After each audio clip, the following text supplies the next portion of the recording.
Commanders fans, get ready because what's coming is historic. Adam Peters is about to drop $38 million that could completely reshape our defense. Meanwhile, our 2026 draft pick already has a guaranteed floor that puts us in a serious position to rebuild this roster the right way. And if that wasn't enough, finally, it looks like we've solved the damn kicker problem that haunted us for 2 full seasons. Stick around until the end because I'm going to reveal the name of the cornerback who could replace Lattimore and why this move by Peters might be huge for our future. I can't believe we're even talking about this just 2 months after bringing in Martian Lattimore with so much hype. But here we are, and let me tell you something. This might be the smartest move Adam Peters makes in this entire train wreck of an off-season. Look, when Peters moved heaven and earth to bring in Lattimore before the 2024 deadline, we all thought we finally had that elite cornerback we've been missing. A real Pro Bowler, someone who had dominated in New Orleans for years.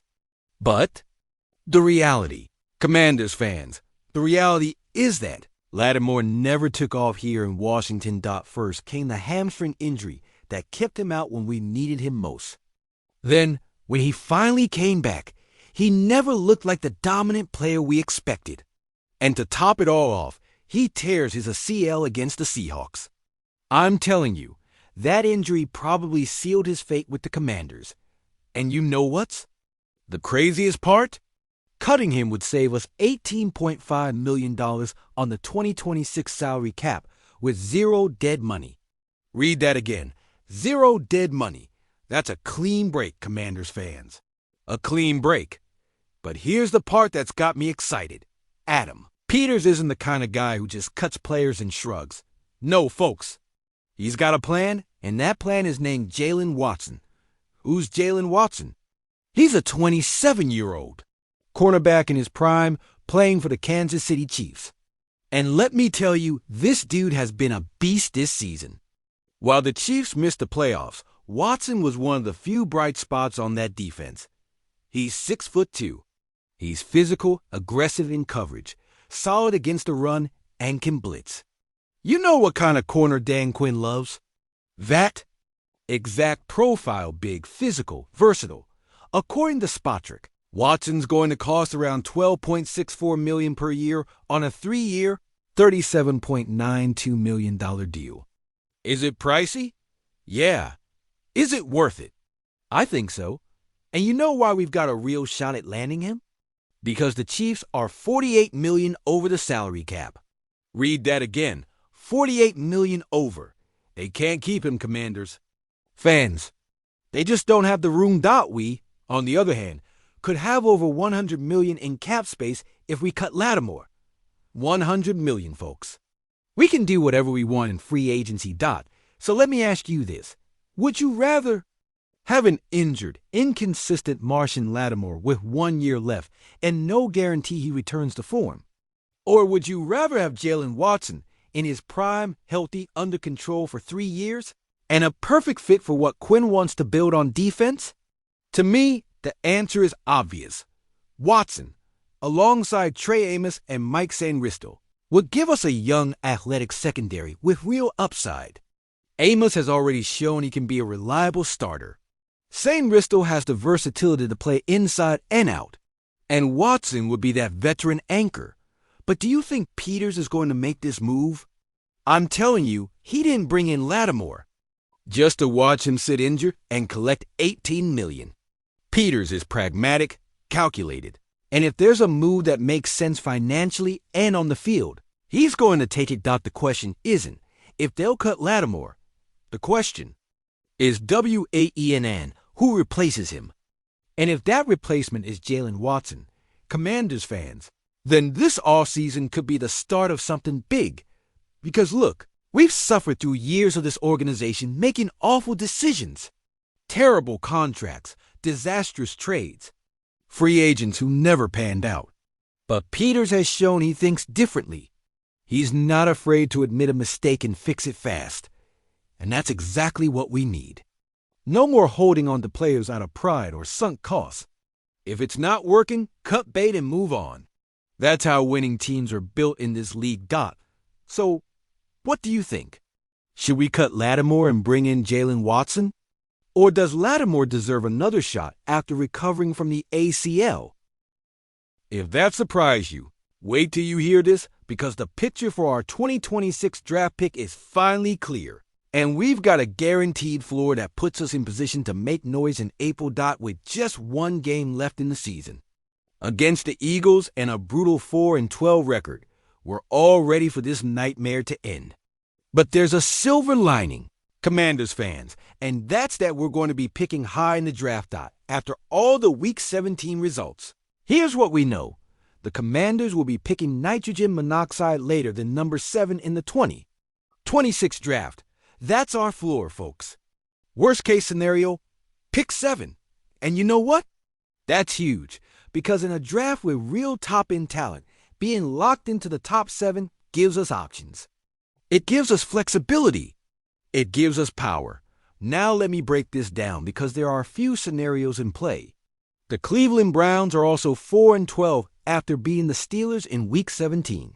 But they've got a lower strength of schedule, which puts them ahead of us in the draft order. If the Browns lose in Week 18 and we beat the Eagles, we stay at 7. If both teams lose, we probably stay at 6 or 7, depending on other results. And if the perfect scenario happens, where we lose and the Browns, Giants, Jets, and Cardinals all win, we could climb as high as pick number 2. Is that likely? Nitrogen monoxide. Is it possible? Yes, but I wouldn't get my hopes up.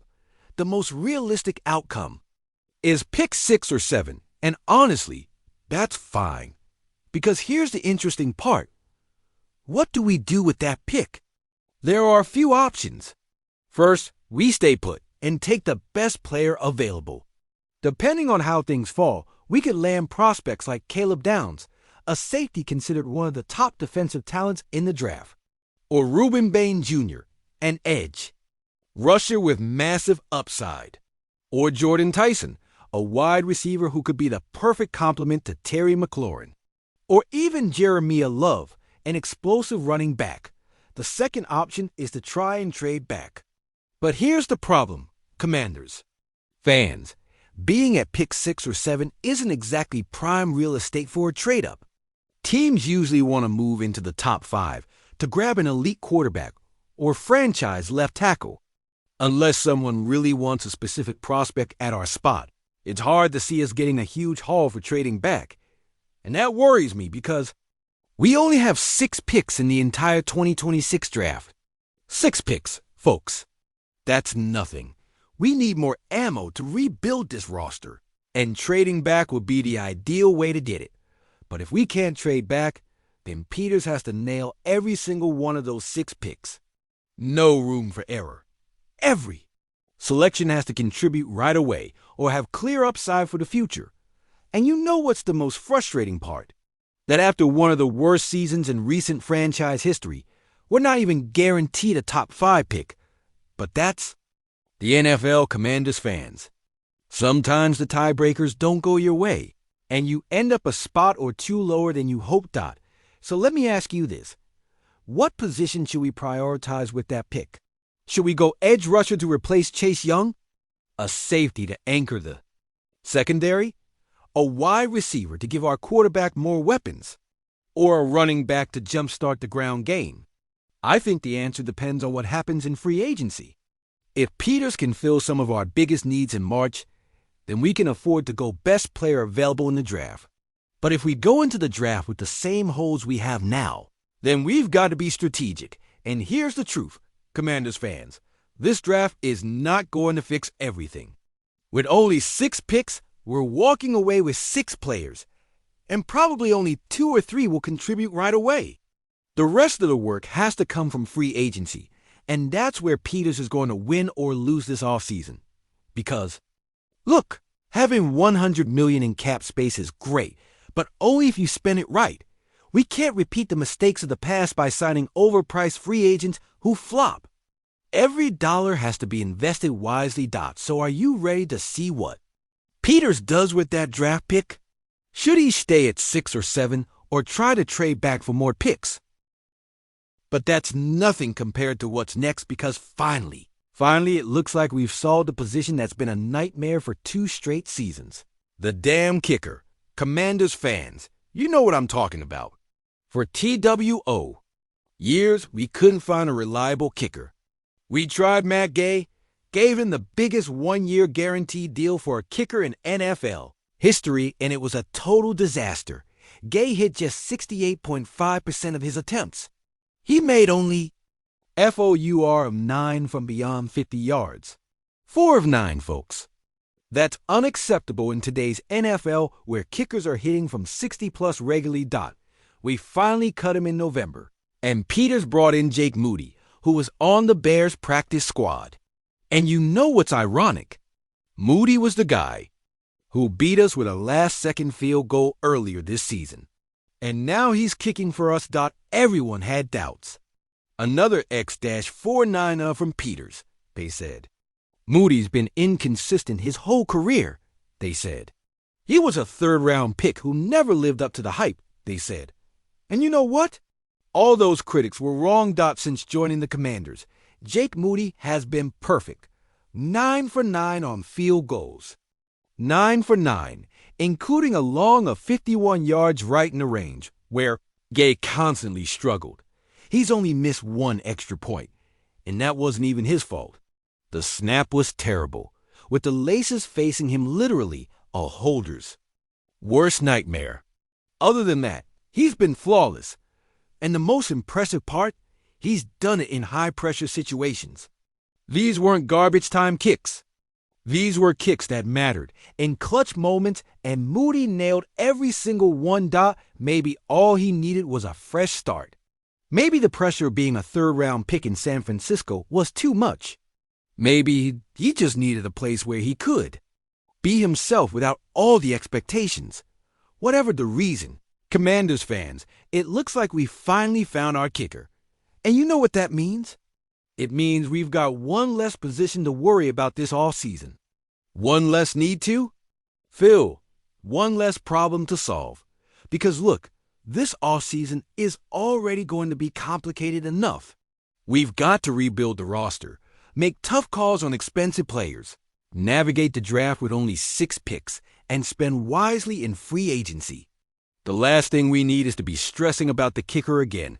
Moody still has to prove he can keep this up in the final game against the Eagles. If he hits his kicks there, then I think it's safe to say we've locked down this position for the near future.